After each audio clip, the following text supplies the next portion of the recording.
Title of the talk is Can Non-Duality Be Arrogant? Oh my God, yes! Yes, yes, yes, it can. Even the idea of enlightenment, like, is an arrogant idea in a way.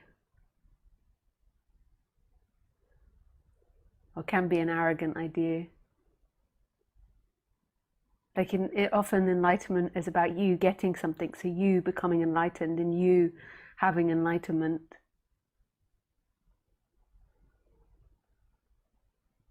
So the subject of non-duality can be arrogant, and people that try to be non-dual people can be arrogant.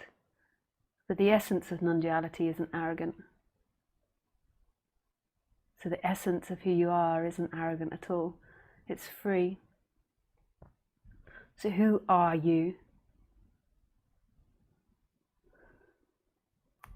Who are you? That's the question. So non-duality questions what you think yourself to be.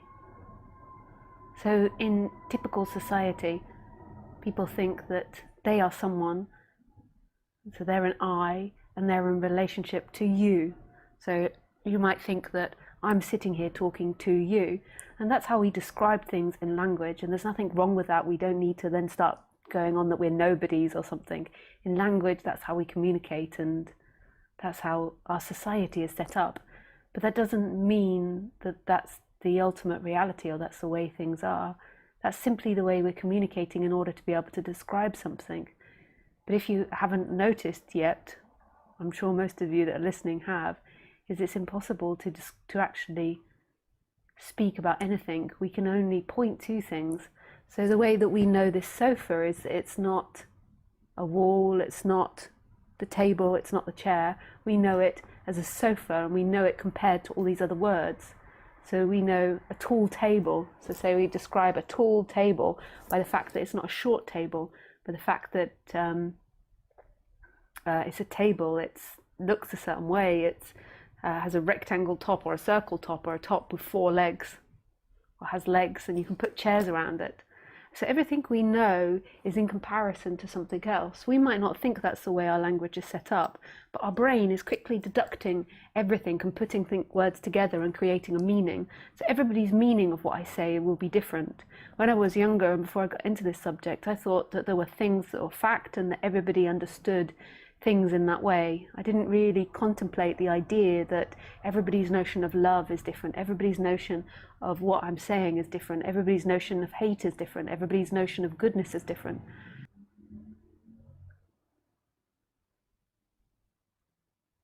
So you know your whole entire environment by the comparison to other elements in that environment. You know something is blue because it's not red. You know something is green because it's not brown. You know something is beautiful because it's not ugly. You know something is white because it's not black. You know something is free because it's not caged. So our meaning, like the pace in which our brain is working, is really rapid, and it's really amazing, and it's always pairing meaning together. It's always putting meaning in things and putting that meaning together into sentences which we understand and we comprehend, and then it enables us to communicate with other people. But that's not reality. That's not fact. That's not who you are prior to learning language. So when you were born, you didn't have language, but yet you still were. There was still consciousness. If you bump your head and you don't have language, you forget everything. There's still this consciousness. There's still this awake presence. And why is that so important? You know, lots of people maybe talk about this. And the reason that that's so important is because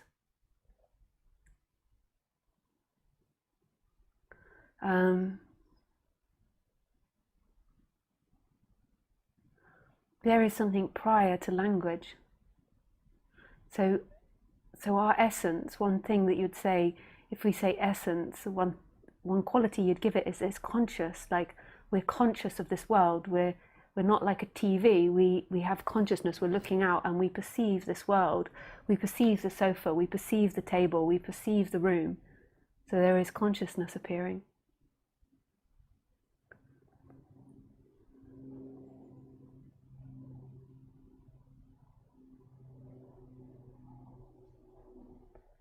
And we also have this sense of being. And that's not dependent on language. That's not dependent on who we think we are. That's not dependent on being a good person, a bad person, a rich person, a poor person. We have these two independent things, this awakeness, this consciousness, this knowing, and this presence, this sense that this is, the life is. So what non-duality is trying to point to is who you are beyond who you think you are. So who are you beyond who you think you are? Who? And that's such a profound question, that's so beautiful. And when you really begin to explore it, even the word consciousness begins to disappear. There is simply nothing appearing as everything. There's life, there's energy that knows itself.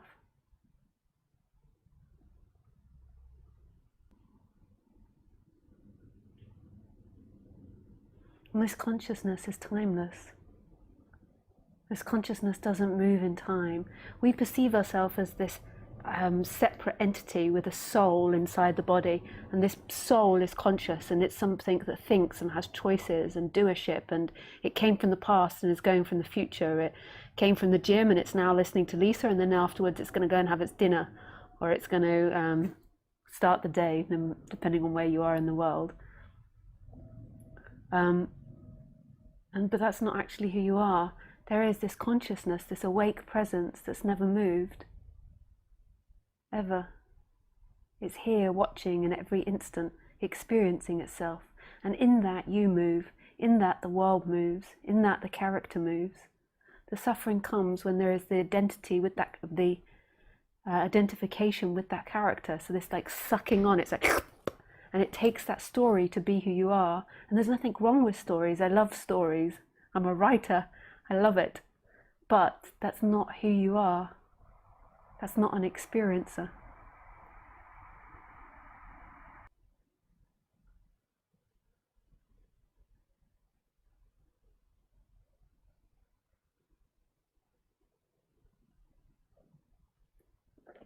When there's identification with, so when the consciousness, or when it feels like you're a soul, you're the separate person inside the body experiencing. So when it feels like the consciousness and the person are all like squashed together, then what happens is you feel disconnected from who you truly are. So who you truly are is expansive and isn't limited. It's not a thing.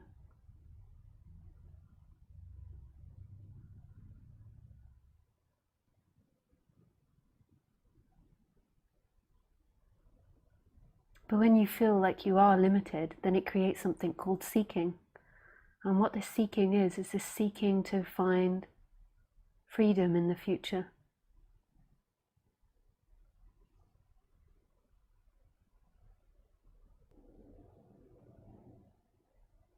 So seeking isn't the movement towards pleasure or pain. So in every moment there is a movement towards pleasure or pain. It's what our back bodies naturally do. So I'm just staying with my mum at the moment, and she just brought me coconut water. So very pleasurable. So my body moves towards pleasure, which is coconut water. And it moves away from being dehydrated. It moves away from being too hot. It moves away from nasty people. It moves away from doing too much manual labor, whatever it is. And it moves towards that which is pleasurable, to nice food, nice people, nice environment.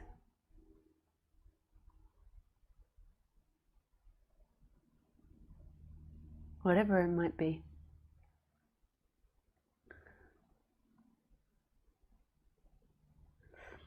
And that's the way that all mammals are set up, as they move towards pleasure and away from pain. They have these feelings, and they determine their environment through those feelings and through moving towards pleasurable feelings. But when the human identifies and believes that's who they are, that you're someone moving in time, this seeking mechanism begins, where you begin to seek out the non-limited, the expansiveness, who you truly are, your essence, in a pleasure. And that's impossible.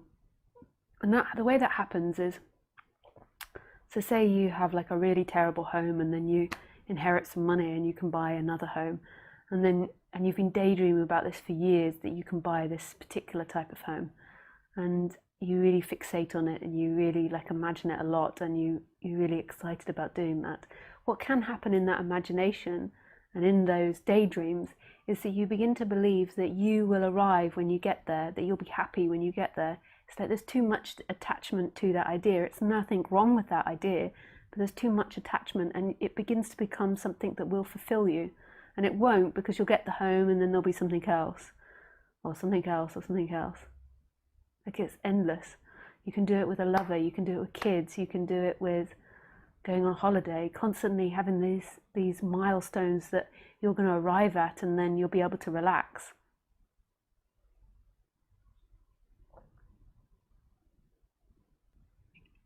And in that imagination, you dream that you'll arrive at love, you dream that you'll arrive there.